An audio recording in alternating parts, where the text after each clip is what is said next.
Now I want to show you a video of Neely again as he moves into stage 7. And this is just the beginning of stage 7, and it takes a lot of work, as I said. But here's Neely in this segment, and he's out in the yard with a neighborhood friend who is a neurotypical child. Now what you're going to see is after a few minutes of having fun together, Neely's friend begins to cry. Not because of anything Neely did, by the way. His big sister is there too, and big sisters sometimes get a lot of enjoyment out of tormenting their younger brothers. So in this case, she's done her job. He's crying. You're going to see initially Neely is trying to comfort this child and not quite sure what he should be doing. He pauses, and it looks like he's going away. But what he really does is he rides his bike over to his father, who is his mentor.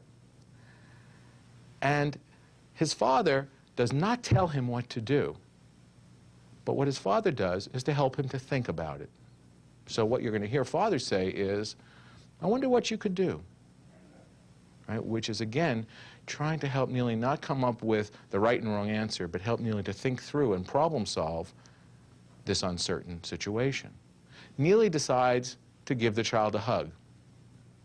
And you're going to see him do that. But I want you to watch what happens next. If all Neely had learned was a behavior of a hug in some rote way, what you'd see is he'd come up to the boy, give him a hug, and walk away. But that's not what Neely's going to do. Neely sees a hug as only a part of what he has to take responsibility for now, which is helping his friend to feel better.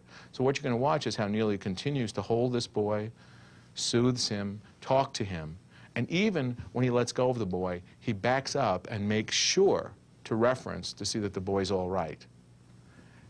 Big difference between teaching someone a behavior and teaching them how to think differently and perceive the world differently.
What happened to Devin, Neely? I wonder why. Because he don't like the rain. I wonder if you could help make him feel better. Maybe a hug. Because hug's good. Okay.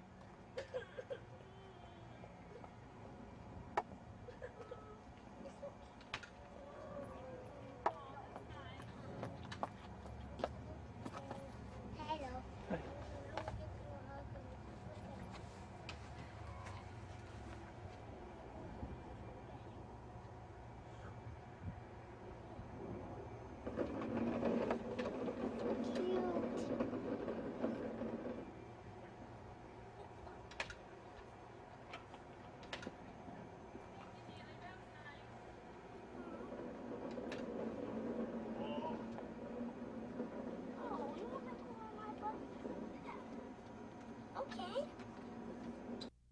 The final foundation stage is stage 8. Remember, stage 8 is only 8th in 28 different stages that cover lots and lots of objectives, over 400 objectives that are very carefully developmentally staged.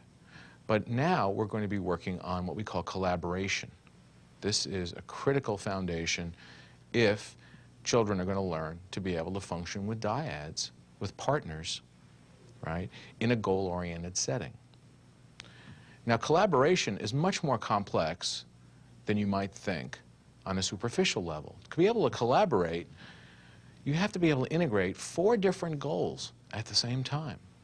Well, of course, there's going to have to be a task goal or a project goal. You're collaborating to reach an endpoint.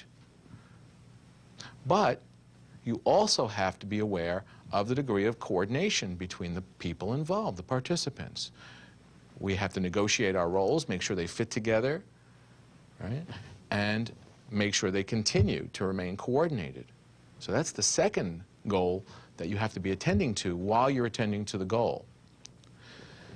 The third area you have to be focusing on is the fact that if you're going to be collaborating with different people, they're going to have their own ideas about how they want to achieve something or the best way to do it. And you're going to have to value their perspectives along with your own without sacrificing your own and come to compromises and at least show respect for other people's different ideas.